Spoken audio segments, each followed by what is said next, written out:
Pemerintah itu tidak sedang berusaha untuk membuat inflasi jadi nol, untuk menghilangkannya.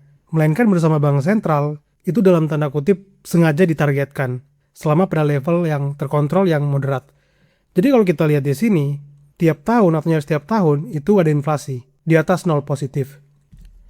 Inflasi itu ada untungnya bagi pemerintah atau bagi peminjam. Contoh misalnya di sini pemerintah mengutang 1 juta. Kemudian kalau ini disetarakan biar sederhana, ini setara dengan 100 karung beras tahun pertama. Kemudian tahun kedua terjadi inflasi, naik 3%. Nominalnya tetap sama 1 juta, tapi kali ini daya belinya turun, hanya setara dengan 97 karung beras. Artinya utang realnya menyusut dari yang tadinya 1 juta menjadi ke sekitar 970 ribu. Jadi uang itu dipinjam pada saat daya belinya masih tinggi, tapi kemudian dibayar pada saat daya belinya turun. Jadi dipinjam 100 karung, tapi dibayarnya hanya 97 karung. Sehingga inflasi itu bisa membuat utang dibayar lebih murah secara real. Nah ini juga berdampak pada industri.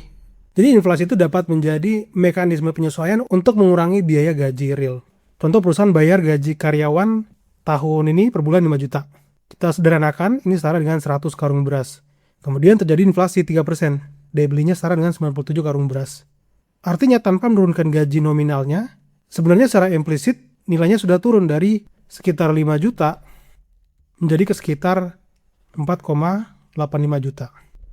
Jadi bayar gajinya tetap pada nominal yang sama, tapi daya belinya sudah terdepresiasi.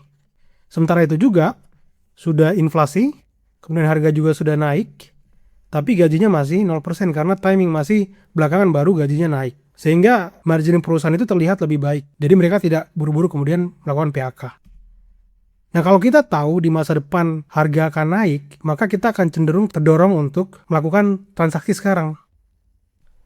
Sebaliknya kalau kita tahu harga akan turun, mungkin kita cenderung untuk menunda transaksi. Karena kita tunggu harganya turun dulu baru kita beli. Sehingga inflasi ini dapat menjadi pemantik untuk orang kemudian didorong memutar uangnya dan menggerakkan perekonomian. Begitupun investor. Investor butuh kepastian. Kalau kemudian inflasi 20-30% atau bahkan lebih, maka mereka akan menunda atau bahkan membatalkan investasi. Mereka butuh ekspektasi yang terukur. Jadi kalau bank sentral menyatakan secara resmi bahwa target inflasi kita ada di sekitar mungkin 2-5%, maka mereka mendapatkan ekspektasi yang lebih terukur. Investor senang kalau inflasi bisa ditebak lebih prediktif, sehingga ini membuat mereka lebih berani untuk investasi. Jadi artinya apa? Artinya inflasi itu kemudian dapat menjadi tools untuk menjaga perekonomian dalam kondisi yang baik. Bukan kemudian literally harus dihapus atau dihilangkan.